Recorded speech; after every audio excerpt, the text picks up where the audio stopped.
Issuetrak custom screens allow you the flexibility to control which fields are visible, the order that they appear on the screen, and which additional fields are required.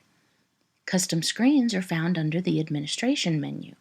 You can have a maximum of one custom screen for every issue type in your system. When starting out, there will be a default Issuetrak screen and a classic Issuetrak screen.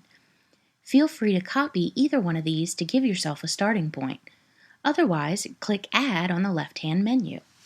The first thing you'll want to do is give your screen a name. Then there are two columns on the main portion of the screen. The first column is the available fields. These are any fields that have been activated and are able to be included on your screen. The second column is the included fields. These are fields that have already been put on the screen. There are fields with an asterisk included by default. These are required fields and cannot be removed.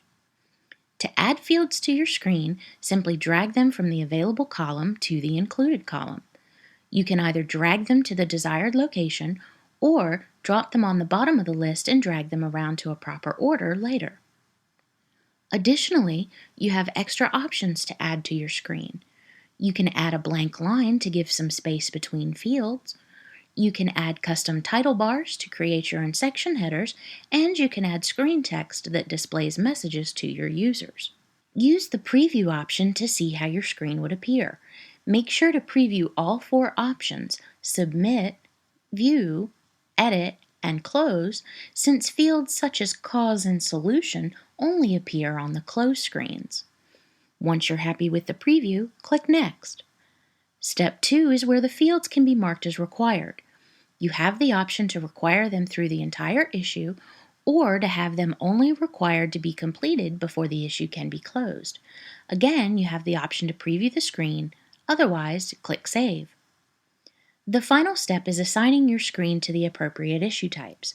Click Assign in the left-hand menu, then select the screen you want to assign. Once you select a screen, the list of issue types will display at the bottom.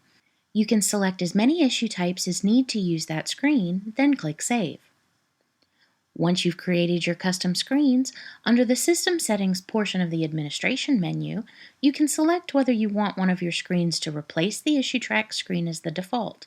Additionally, you can bypass the screen selection page that asks you to start with choosing a quick pick or issue type. Let us know if you have any questions.